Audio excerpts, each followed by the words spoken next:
Hello everybody, I intended on today's car being another car which proves that you don't need to have Ferrari money in order to have yourself an exciting performance dad car. However, when I asked this car's owner how much he has spent on this car throughout his ownership, I spat my tea out. It's a story of Maserati-sized bills and blown up engines. However, in this video, I'm still going to be trying to answer the question, is a Mk2 Focus ST still a practical thing that you could use as a family car today? Come on, let's find out. My name's Ben, welcome to Dadcars.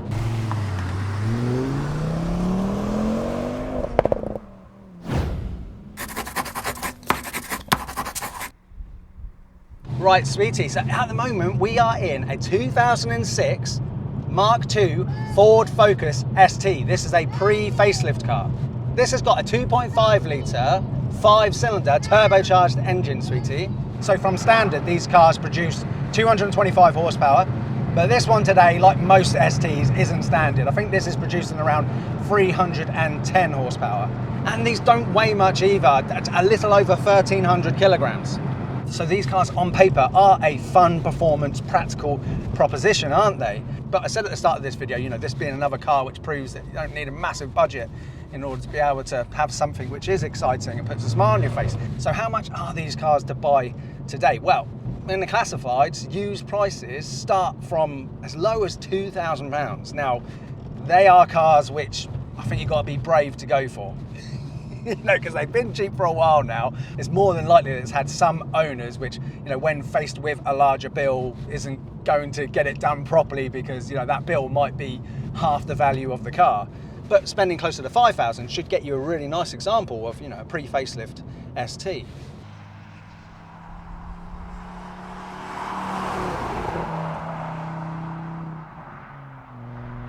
Now, I have to admit, I am not a huge fan of hot hatches. I've never lusted over owning any hot hatches. But the fact of the matter is, it's a perfect formula for a dad car, isn't it?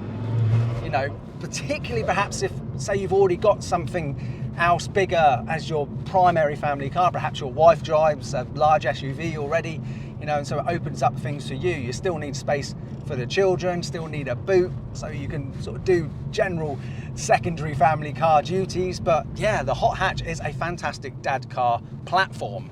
So what I want you to do, please have a think, what hot hatches do I need to get on the channel? Drop them in the comments below.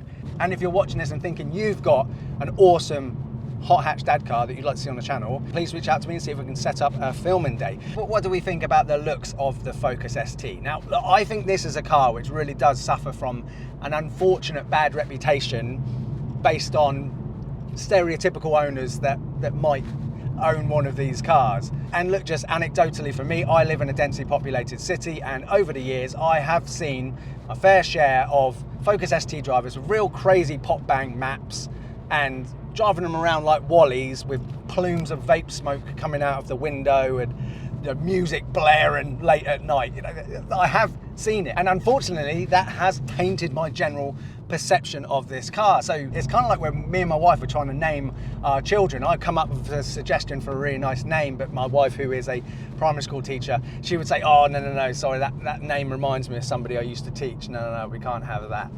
And so for me, the Focus ST, you know, I see it and I think, oh God, no, look, I've seen a few Wallies owning Focus STs, and yeah, look, it's really unfortunate, isn't it, that does taint your kind of opinion of certain cars when you see enough people like that. But this car's owner, Albert, I met him at the first Shedfest meet, and honestly, just a lovely, well-spoken guy. You know, he's got a good professional job. He was there with his wife and his young daughter, just lovely, lovely guy.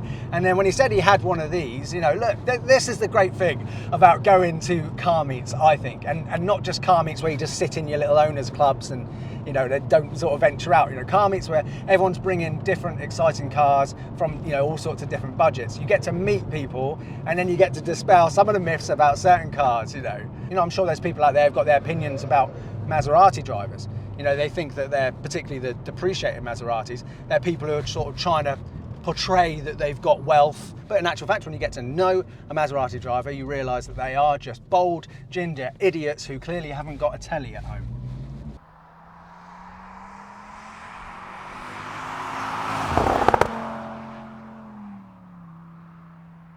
And what about the interior? Well, it is very much noughties Ford.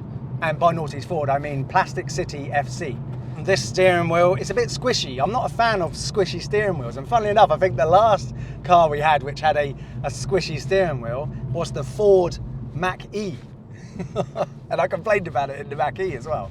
And obviously Albert has made a few modifications to his taste in here as well. But I think my highlight as the driver sat here is these Recaro seats. You know, they hug you wonderfully on your lats there.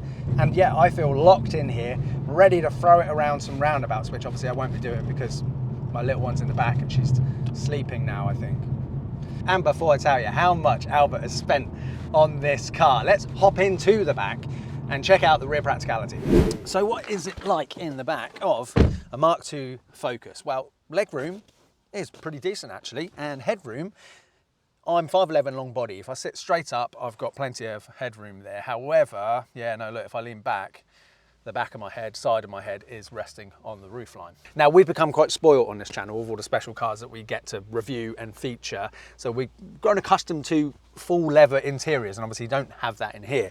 Your door cards are all just sort of scratchy plastic. However, if you've got young children in the back, they will be hard wearing and easy to clean. The seats being cloth, however, look, my last two cars have had full leather interiors, and I've seen the carnage when it comes to cleaning the back of the car that sometimes can happen. Having young children in the back of your car, if you've got leather seats, it's a good thing. They're hard wearing and they're easy to clean. If I had cloth seats in the back of one of my Dadcars, I would have to get a massive big cover to go over everything because, you know, these would get stained so quickly with my 4 little monsters. Down here, you've got a massive sweetie wrapper bin. Look at that.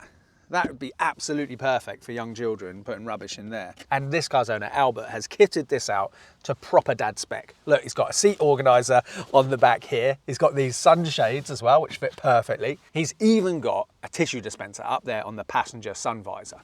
Oh, I just noticed the driver, instead of a handle, has got, yeah, what looks like a sunglasses holder. That's cool. Yep, you've got 2 sets of Isofix here in the back. I don't believe you can switch off the passenger side airbag, but you've got ample space back here to put, you know, whatever modern child seat you want.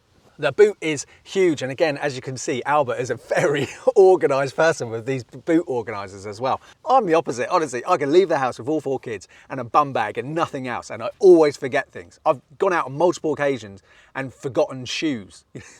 I'm having to carry the kids around because they've got those shoes. That's how disorganised I am. But anyway, in summary for practicality, honestly, you've got as much practicality and space in the back here in the boot as, you know, what you would see in a much larger, much more expensive crossover or SUV. Hey look, sweetie, the key's very similar to a Maserati Gran Turismo's. Dad! Right, do you want to hear it? What do you think? Ooh, what do you think of that? You like it?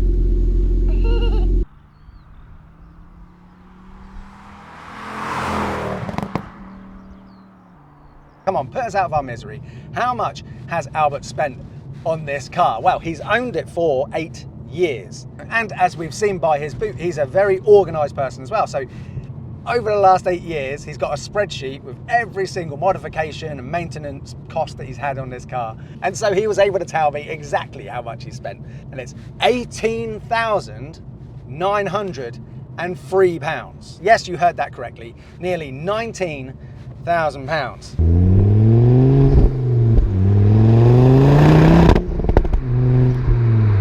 Which works out at about £2,300 per year. As I say, that's not too far off what people pay for a Maserati or a 911 or something. To be fair to Albert, that does include a blown up engine. Yeah, his engine blew up whilst he was on a track day, and a lot of modifications. Now, I'm not really a modder. If you're interested in all the mods that have been done to this car, I will put a list of them in the description below. What's the turning circle like? Can I do this in one? Oh, no, I can't. Nearly. Not bad though.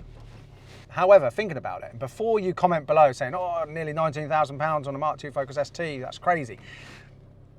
That's over 8 years. And I spent over £8,000 on just 2 years of maintenance with my Aston Martin DB9. So that was just maintenance. whereas Albert's actually spent all of that money on modifications mainly. So a lot of that is stuff he didn't need to do, and he's obviously done it for enjoyment. So yeah. Oh, and in case you were wondering about that blown up engine, these engines do suffer from cracking cylinder lines. So if you're looking to buy one, make sure you check that it's had the block mod done. So you want to see a good invoice for that, where they basically put some cylinder shims in. But that's not what happened to this car and the previous engine. No, he had a small split on his coolant return hose, and it started overheating and it warped the block in, I think, 4 out of 5 of the cylinders. But he's got a lovely new engine now with the block mod.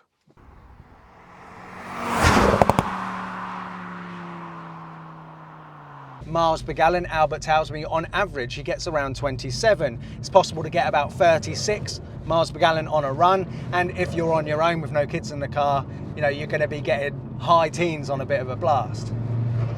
A minor service from Ford themselves will cost you around £170, a major £250. So it's starting to sound a little bit more reasonable, isn't it? And I said to Albert, I said, if someone was to buy one of these, a good example, you know, spent under £5,000 on one which was close to standard, and then they didn't want to throw loads of money at modifying it and boosting the power and things like that.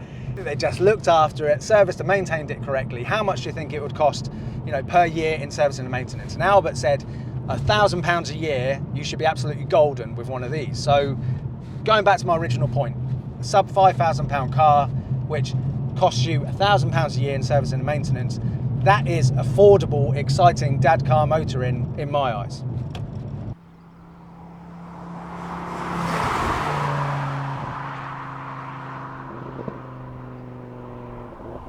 So affordable to buy, run and maintain. Very, very practical. Going to be as practical as the crossover or mid-size SUV that you think you might need to buy. But the final point, the final thing, the final reason why your other half might be saying, look, you can't get one of those to be using it with the family is safety. However, it's worth pointing out that back in the late noughties, the Mk2 Ford Focus was class leading in safety. You know, these achieved better safety ratings than, you know, even the Mark V Golf got at the time. And look, I'm using one of the safest child seats in the world in the back at the moment with my little pickle. So this very much is an individual choice, you know, it's whatever you feel comfortable with.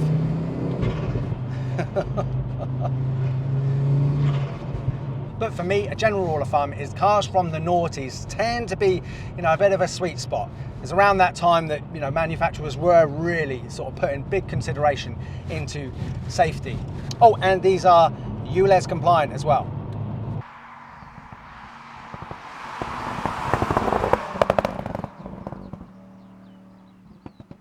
Well, I guess the only question that remains is it fun to drive? Well, let's find out, shall we?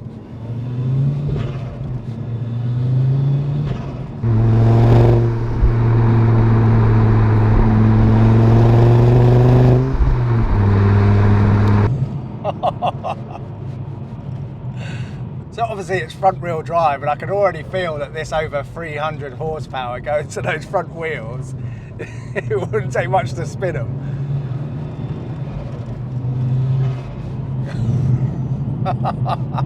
The steering is keen to have fun, but it's quite light, but there is a nice sort of feel of mechanical connection in the steering. Lovely gearbox and clutch. I can feel that those front wheels want to torque steer and they want to break away. So I'm driving this at like 5 temps. But yeah, if I was on my own, I can imagine those front wheels going wild.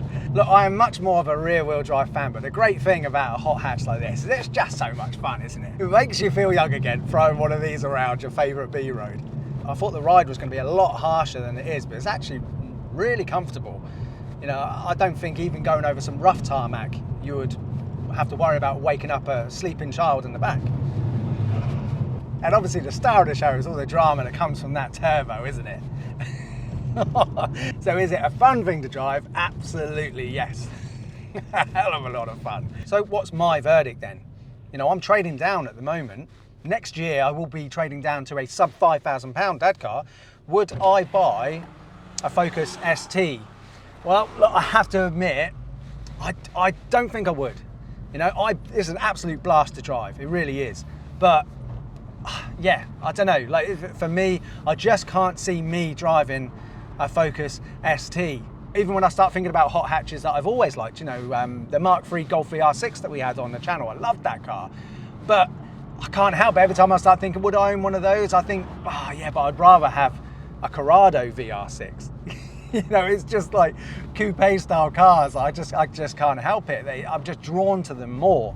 But if you are watching this, perhaps you grew up loving the Mark II Focus ST. Perhaps, you know, your dad used to have one, or, you know, you even had one back when you were younger, and you're thinking now, you know, could I still get Mark II Focus ST and use it as a family car today? Honestly, I think this is a tremendous fun, exciting dad car, and particularly if you've got another more modern family car that perhaps, you know, your partner drives most of the time. This is an excellent secondary family car. This is a wonderful sub £5,000 dad car. I need to say a massive thank you to this car's owner, Albert. Thank you so much, Albert, for bringing this down. Albert is one of my #1 subscribers. He is so dedicated. He's been with me since the start, watching every single one of my videos, commenting below.